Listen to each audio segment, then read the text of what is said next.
Anthony Fauci del para Senatit Amerikan refuzon të përgjigjet mbi origjinën e COVID-19. Anthony Fauci, i cili udhëhoqi përgjigjen e qeverisë së Shteteve të Bashkuara të Amerikës ndaj pandemisë COVID-19, shfrytëzoi të drejtën e tij nga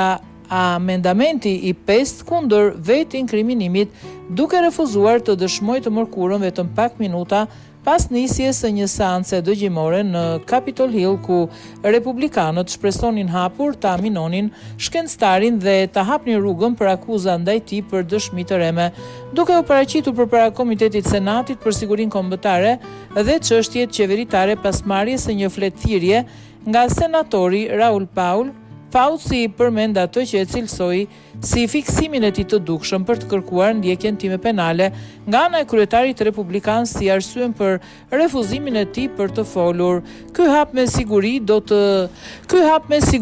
tërbojë kritikët republikan të Faucit, të cilëve u është hequr mundësia e një tribune publike për të rikthyer në vëmendje keq menaxhimin e tij të pretenduar të përgjigjes ndaj COVID-19 dhe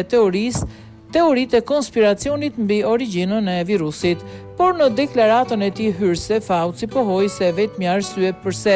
senatori Paul po më thret përpara këtij komisioni është më mbaj të mekur diçka, çfarëdo qoftë, që mund të arsyetoj zotimet e tij të përsëritura publike se unë do të përfundoj sipas fjalëve të tij prapa grilave. Në fillim të seancës, Fauci përmend vazhdimisht amendamentin e 5, ndërsa Paul i bën pyetje rreth kërkimeve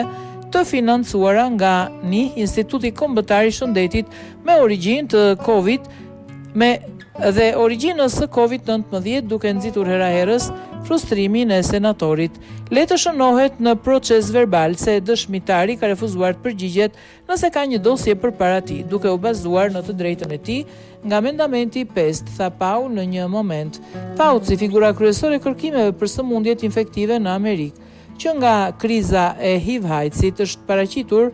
më shumë se 250 herë përpara Kongresit, dhe kjo është hera e parë që ai përdor amendamentin e 5. Ish drejtori 85 vjeçar Institutit Kombëtar të Alergjisë dhe Sëmundjeve Infektive, NIAID, ka dalë edhe më parë përpara ligjvënësve për të mohuar në betim pretendimet e ngritura nga senatori Paul për fshehjen e origjinës dhe pandemisë COVID-19 dhe kërkimet kontroverse mbi sëmundjet infektive.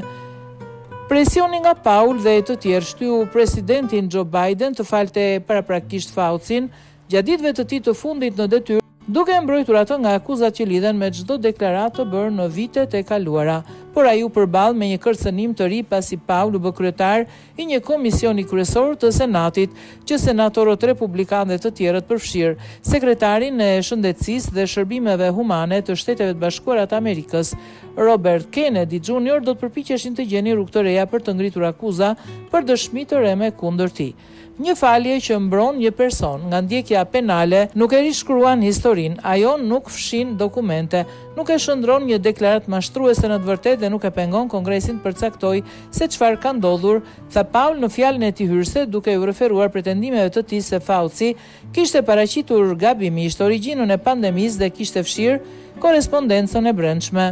Paul Kennedy e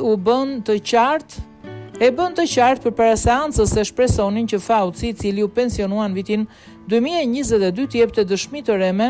në komentet mbi origjinën COVID-19, masat e izolimit dhe kërkimet shkencore të financuara nga NIAID. Ka shumë gjëra që ai, Fauci, ka thënë që ne e dim se janë gënjeshtra, tha. Dhe Raul Pand, me gjas do ta pyes për ato gjëra, e nëse ai gënjen sërish, atëherë mund përballet me ndjekje penale për dëshmi të reme, tha Kennedy për Fox News të hënën mbrëma. Presidenti Donald Trump gjithashtu dha mendimin e tij përpara gjykatës dëgjimore, përpara seancës dëgjimore të së mërkurës, duke thënë në një postim në rrjetet sociale se Fauci bëri tepër vendime të gabuara. Presidenti shtoi se ai nuk e la Faucin të mbyllte vendin gjatë pandemisë. Refuzimi i Faucit për t'u përgjigjur pyetjeve vjen gjithashtu pak ditë pasi një tjetër republikan i dhomës përfaqësuesve referoi ish prokurorin e posaçëm Jack Smith në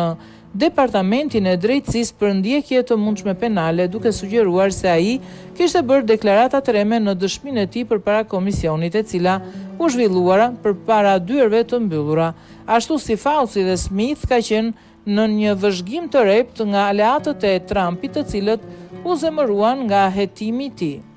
Refuzimi i Faucit për t'u përgjigjur pyetjeve vjen gjithashtu pak ditë pasi një tjetër republikan i dhomës përfaqësuesve referoi prokurorin e posaçëm Jack Smith në Departamentin e Drejtësisë për ndjekje të mundshme penale, duke sugjeruar se ai kishte bërë deklarata të reme në dëshminë e tij përpara komisionit, e cila u zhvillua përpara dyerve të mbyllura. Ashtu si Fauci dhe Smith kanë qenë në vëzhgim të rept nga aleatët e Trumpit, të cilët u zemëruan nga hetimi i tij mbi përpjekjet e presidentit për të përmbysur zgjedhjet e vitit 2020. Paul pretendon se institutet kombëtare të shëndetit financuan kërkime virale në Wuhan të Kinës, të cilat krijuan lloje më virulente dhe më ngjitse të koronavirusit, të njohura si kërkime të rritjes së funksionit. Këto lloj studimesh përdoren shpesh për të kuptuar më mirë se si përhapen viruset dhe si të trajtohen ato. Fauci ka mohuar ndër vite që